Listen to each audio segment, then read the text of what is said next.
Supercommunicators by Charles Duhigg. If you want to learn Supercommunicators by Charles Duhigg without reading the entire book, this is the practical version. This is not a traditional book summary. The goal is to extract the most valuable ideas from the book, understand them quickly, practice them, and apply them in real life. I've reduced the book to 10 high-value lessons. These are the ideas most worth remembering and practicing.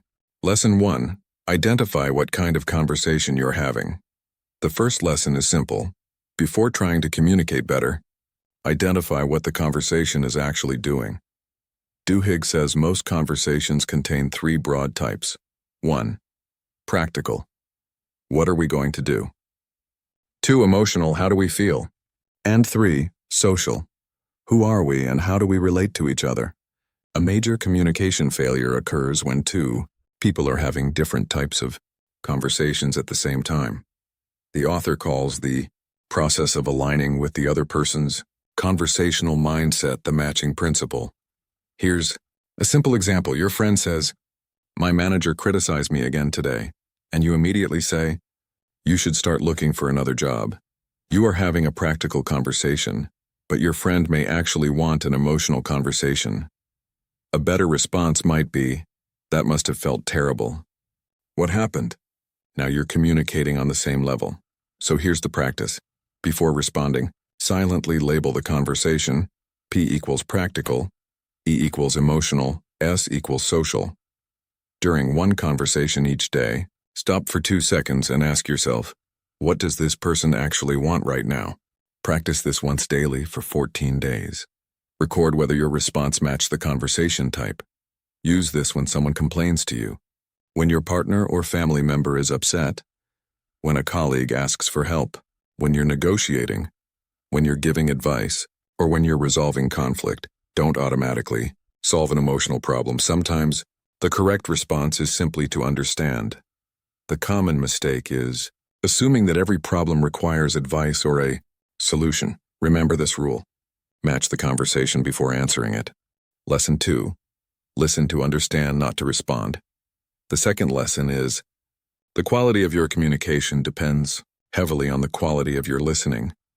Supercommunicators don't merely wait for their turn to speak. They actively demonstrate that they are trying to understand the other person. Duhigg's research emphasizes behaviors that show genuine interest, including asking questions and using looping for understanding. Here's an example. Your coworker says, "I'm struggling with this project because my manager keeps changing the requirements." Instead of immediately saying, "Yeah, my manager does that too," say, "So the main problem isn't the workload, it's that the requirements keep changing?" You're trying to understand before talking about yourself. Here's how to practice. For one conversation each day. First, ask a question. Second, let the person finish. Third, summarize what they said. And fourth, ask, "Did I understand that correctly?" Notice whether your understanding was accurate. Use this during meetings, interviews, arguments, important discussions, conversations with family, and when learning from experts. Especially use it when you think you already know what the person means. The common mistake is listening only long enough to formulate your own response. Remember, understand first. Respond second. Lesson 3. Use looping for understanding. The third lesson is, don't merely assume you understood someone. Verify it. Duhigg presents looping for understanding as a practical technique. First, ask a question. Second, listen. Third, repeat what you heard in your own words. And fourth, ask whether you understood correctly. The final step matters because it gives the other person an opportunity to correct your interpretation. Here's an example. Your employee says, "I don't think I can finish this by Friday." You say, "So you're saying the current deadline isn't realistic because the testing is taking longer than expected. Did I get that right?" They can now say, "Exactly," or correct you, "No. Actually, the problem is the data." Now you know the real issue. Here's how to practice. Once a day, deliberately use question, listen, paraphrase, verify. For example, "What is the biggest problem?" Then, "So what I'm hearing is," then, "Did I get that right?" Measure whether the person confirmed or corrected your understanding. Use this for conflict, work instructions, negotiations, important decisions, customer conversations, and difficult relationships. The common mistake is repeating someone's exact words mechanically. The goal isn't parroting, it's demonstrating your interpretation and allowing correction. Remember, don't assume understanding. Verify it. Lesson 4. Ask deep questions. The fourth lesson is, good questions reveal the person behind the facts. Supercommunicators ask many questions, but especially deep questions about people's experiences, values, beliefs, and motivations. Instead of asking only factual questions, they invite people to explain what something means to them. For example, a surface question would be, where do you work? A deep question would be, what made you choose that career? The second question reveals something about the person's identity and experience. Here's a real-life example. You're meeting a senior engineer. Instead of asking, how long have you worked here? Ask, what has been the most valuable thing you've learned during your career? Now you're likely to learn something meaningful. Here's the exercise. During one conversation each day, ask one deep follow-up question. Good patterns include, what made you decide that? What was that experience like? What matters most to you about that? Why was that important to you? What did you learn from it? Measure whether your question produced a meaningful story rather than a one-word answer. Use deep questions when meeting someone new. Networking, interviewing, building relationships, mentoring, or learning from experienced people. Don't interrogate people. Deep questions should be invitations, not demands. The common mistake is asking deep questions too aggressively or too early. Remember, ask about meaning, not just facts. Lesson 5. Match the other person. The fifth lesson is communication works better when you show the other person that you are willing to connect on their level. The matching principle says successful communication involves recognizing the other person's conversational mindset and aligning with it. Matching doesn't mean pretending to be someone else. It means adjusting your behavior so the other person feels that you're participating in the same conversation. Here's an example. A colleague is excited about a promotion. A bad response would be, okay. Anyway, about tomorrow's meeting, a better response would be, that's great. You must be really excited. What does the new role involve? You match their emotional energy first. Here's how to practice. During one conversation, observe energy, emotional state. Conversation, type, level of seriousness, and whether they want advice or understanding, then adjust your response accordingly. Measure whether the conversation became easier after you adjusted. Use it in interviews, meetings, networking, family conversations, sales, leadership, and conflict. The common mistake is confusing matching with manipulation or copying someone's personality.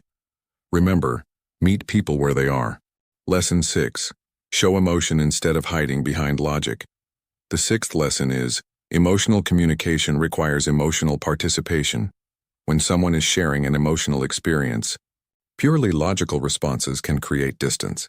Supercommunicators acknowledge emotions and, when appropriate, respond with appropriate emotional cues such as empathy, humor, concern, excitement, or vulnerability.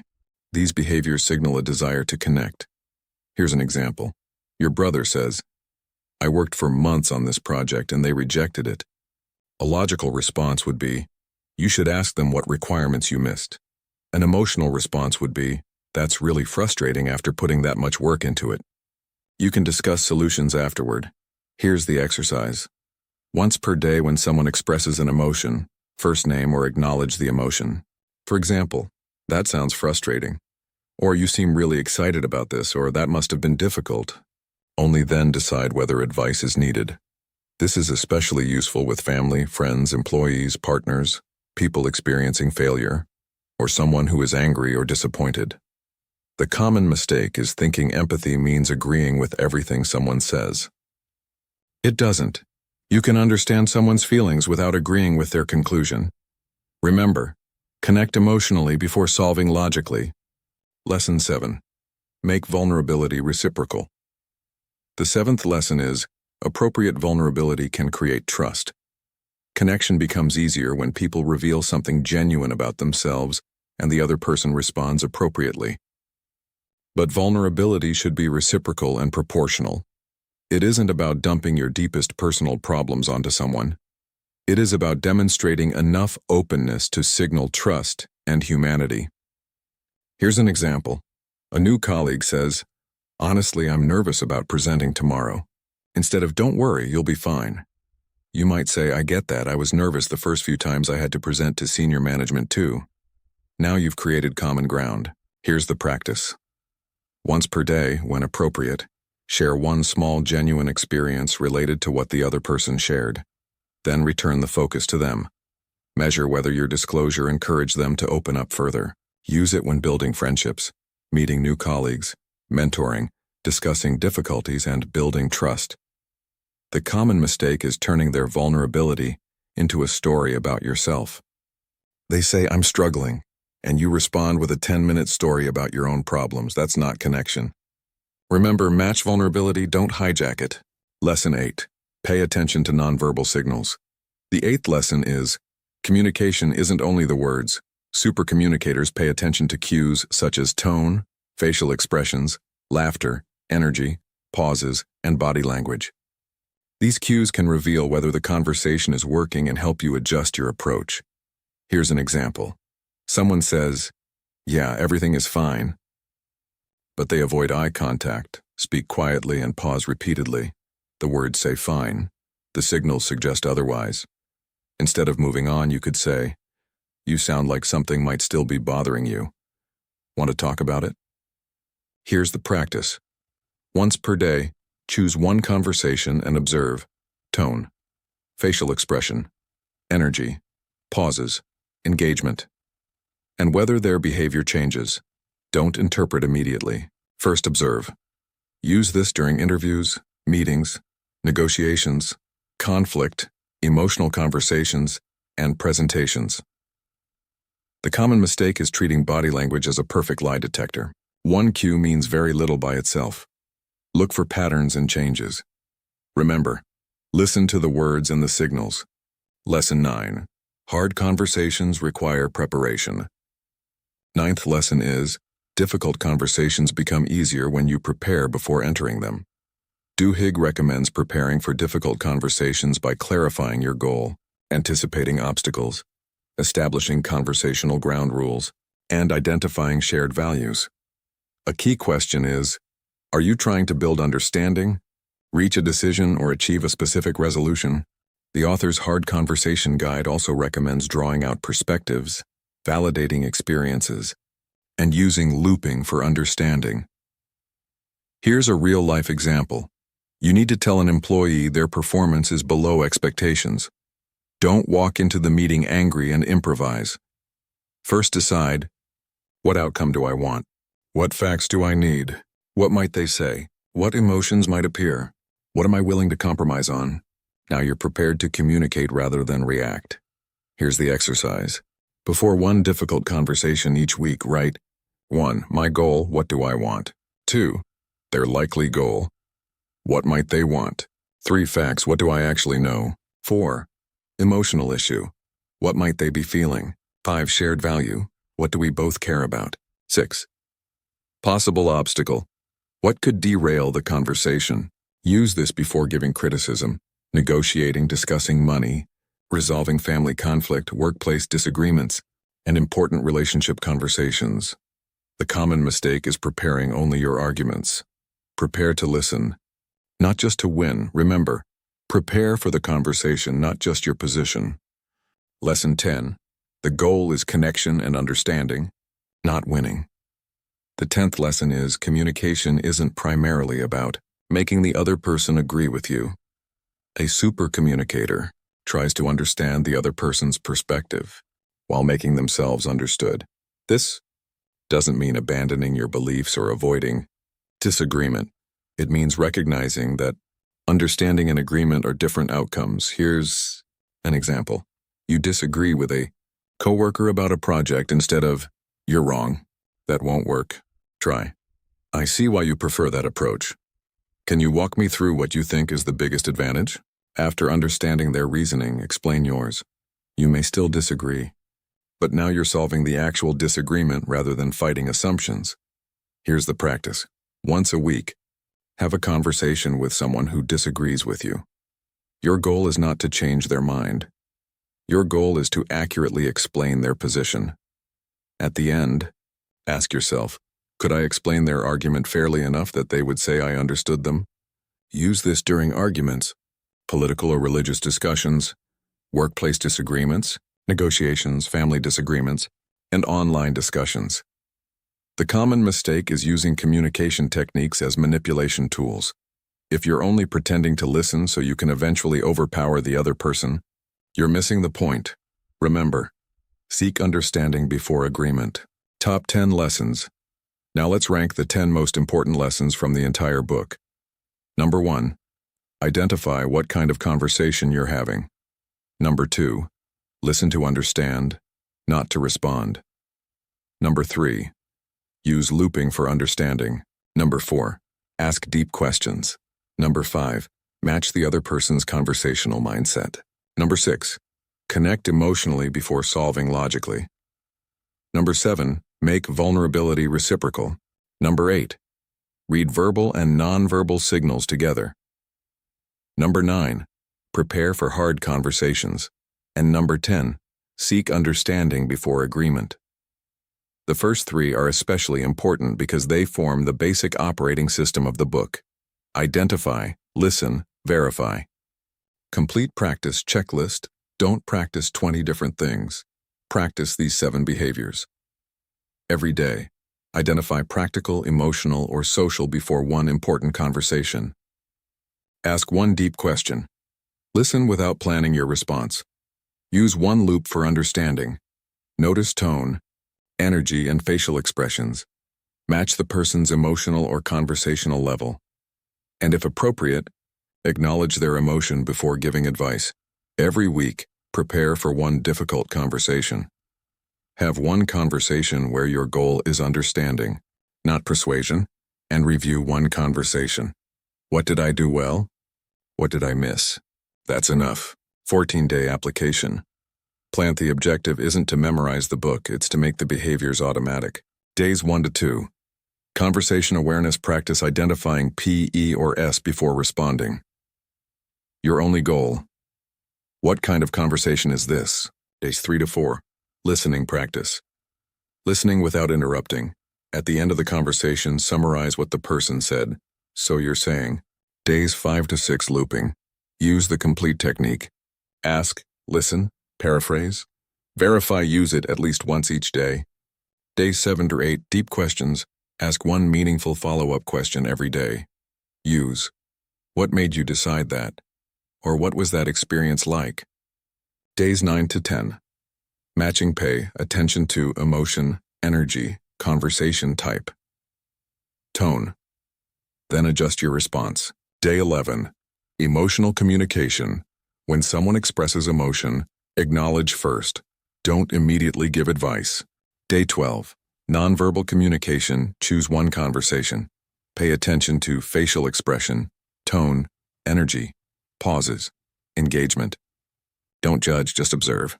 Day 13. Hard conversation. Prepare one difficult conversation.